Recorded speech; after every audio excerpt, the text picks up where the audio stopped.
If you're struggling to get the best performance out of that new laptop that you bought, or you're running the classic 2010 laptop that your parents bought you, then you have come to the right place, as I will be demonstrating 10 different ways that you will be able to optimize the performance of your computer so that you're able to play Agario without it crashing. Make sure you watch until the end as to not miss out on any of the tips, and I will try and learn how to include timestamps so that you can find the best tips for you. I hope you enjoy. So I'm on Windows 11, which is a bit different from Windows 10, but they're about the same process to do most of these tricks. So first we're going to go to Control Panel, and what we're going to be doing here is creating a power plan that optimizes our performance. So as you can see here, I've already created a high performance plan, but essentially what we're going to be doing is clicking Create a Power Plan, and then you'll have these three options. Now, not all computers will have all of these three options, but for most PCs or anything that you've built, it will have all three of these. So what you're going to do is click High Performance, and as you can see here, this will just favor performance. So if you're on a laptop, obviously you will get worse battery life, but you'll have better performance. And so after changing this to high performance, it'll obviously increase your performance substantially. If you're on a laptop or you're just conscious of how much power you're using, you can obviously change this to Power Saver, and what this does is it saves energy by reducing your computer's performance where possible, and essentially either saves energy or saves battery so you can use your computer for longer without having the most optimal performance. We're back on the desktop, and the next thing that we're going to be doing is going to Advanced System Settings. So in here, there's a bunch of different things that we can do to improve performance, and if we click Settings right here, we'll be able to go to Performance Options. Now what this allows us to do is change all of the Windows features, essentially, where you can like have all the animations, like the shadows and all the textures and everything. Personally, I don't really need all of the crazy fancy stuff because I just use Windows for school, for editing and gaming, and I don't really need all of the fancy animations. I still want these three though, because smooth edges of on-screen fonts, if you don't have that enabled, it'll like make all of your text choppy, which obviously is not very nice no matter who you are. Show window contents while dragging. If you're dragging windows like I do a lot with editing and file manager and everything, it doesn't show the contents of that window if you're dragging it, if you have that disabled obviously. And so that obviously just doesn't help productivity or anything. So you definitely want to have that checked off. And then show thumbnails instead of icons allows you to see the actual thumbnail of the pictures. So you see here, I have screenshots and everything. And if you disable that,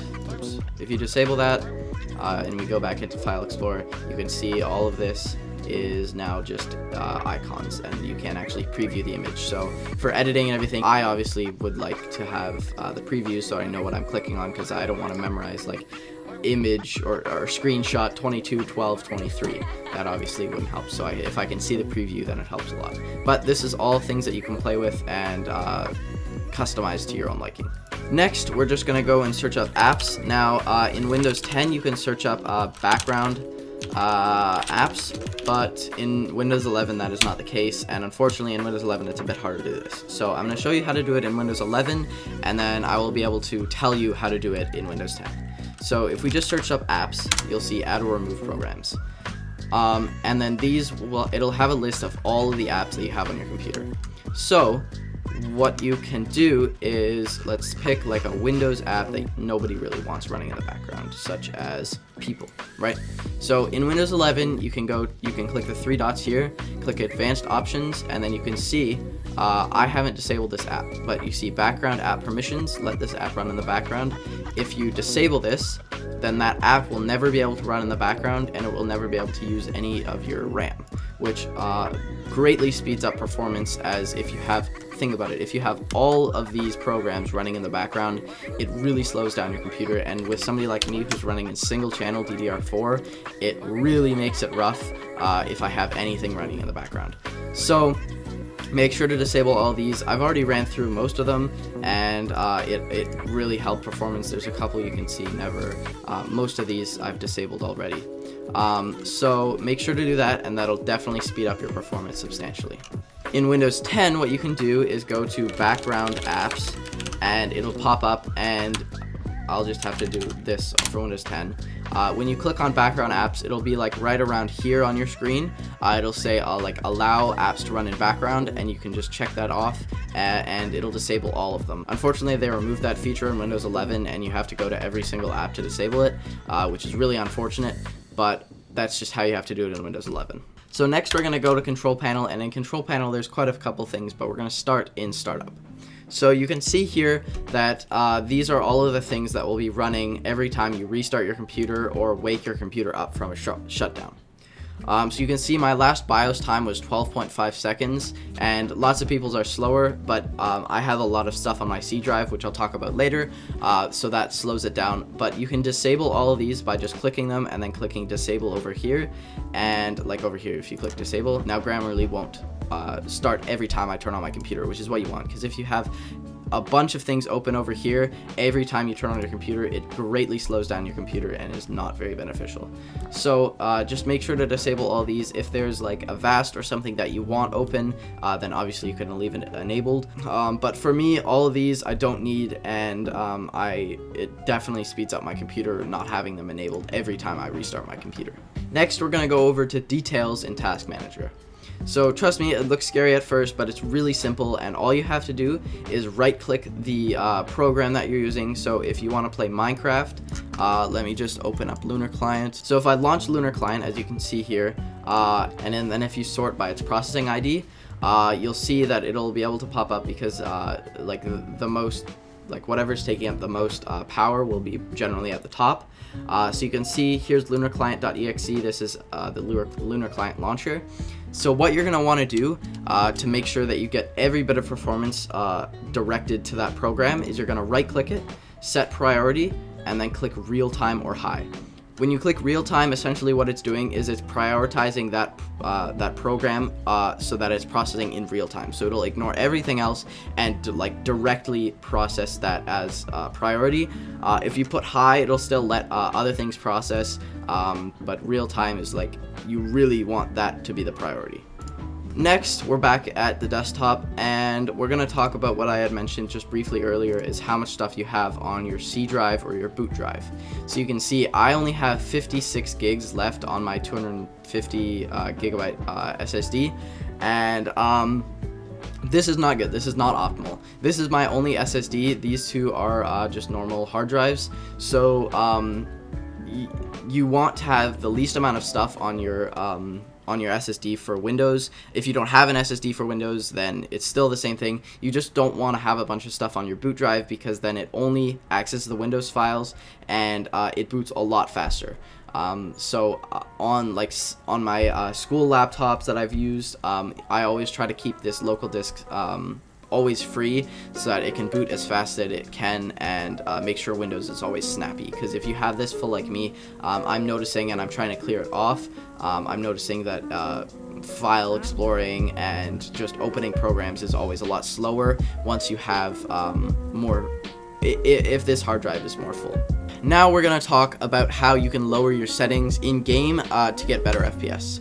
So we're going to use Rocket League as an example here, because it is quite customizable and there's a bunch of different things that you can do. So I'm going to launch it, and we're going to be able to change the settings in there. Alright, so now we're in Rocket League, and as you can see, if we go to settings and then video, I already have it mostly on performance. My computer is fine running it on high settings, but I prefer having like 300 FPS instead of 144 in high settings. So if you're really struggling with performance, like running this on a really low-end laptop as I have in the past, you can change this. Depending on your computer, you want this to be in generally a 16:9 aspect ratio, or it can be a 8:5, I believe that is, which just makes sure it's widescreen, because if you do this, as you'll be able to see, it will be a square, and this is not optimal. Obviously, this is not what you want to do when you're playing Rocket League. So make sure you want to have it on a widescreen, Next, full screen mode. Now this is completely up to the computer that you have. Some computers run better in full screen, some run better in windowed. I know that my Dell Vostro from 2008 loved running in windowed, and in full screen it would just completely lag. So you definitely want to have it, you definitely want to play around in here and figure out what's best for you.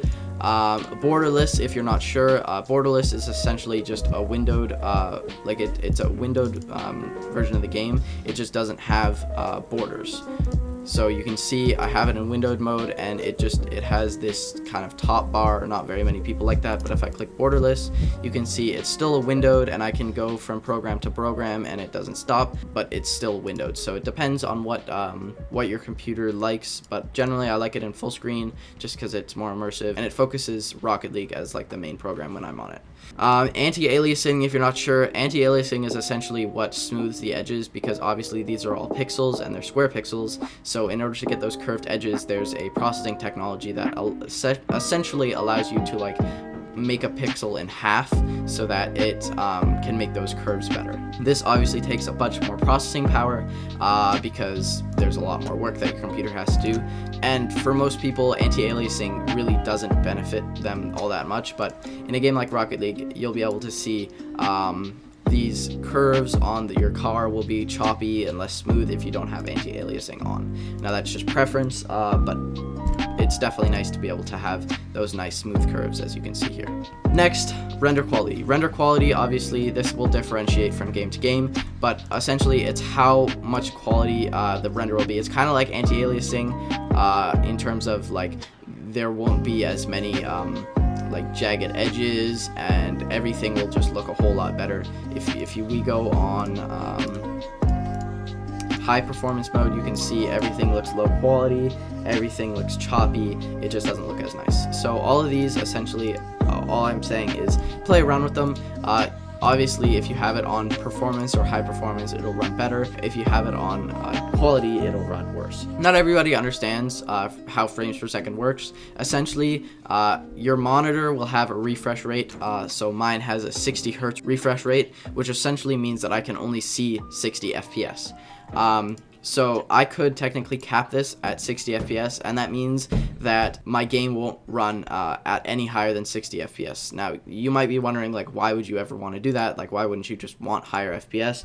And so when it's trying to do both of these at the same time, it just puts more stress on the computer. So if you cap this at 60 FPS, it'll be able to hit that 60 easier and then focus more on the render quality, so you'll have that constant 60 FPS instead of a fluctuating FPS, which is what you would have if you have it at uncapped. Since most of my viewers and subscribers are Minecraft fans, if you want me to go into Minecraft and actually show you how to get the most optimal settings inside of Minecraft, I'll be happy to do that as well. So let me know in the comments, as I know lots of people really Minecraft is a very popular game, and not very many people can get it to run at the most optimal settings, and there's definitely a bunch of different ways that you can make it run a lot better.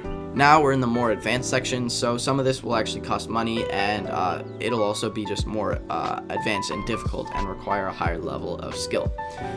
So as I had mentioned before, I have an SSD for Windows, and this greatly improves performance as everything's more snappy, and generally SSDs have a higher read and write speed compared to hard drives.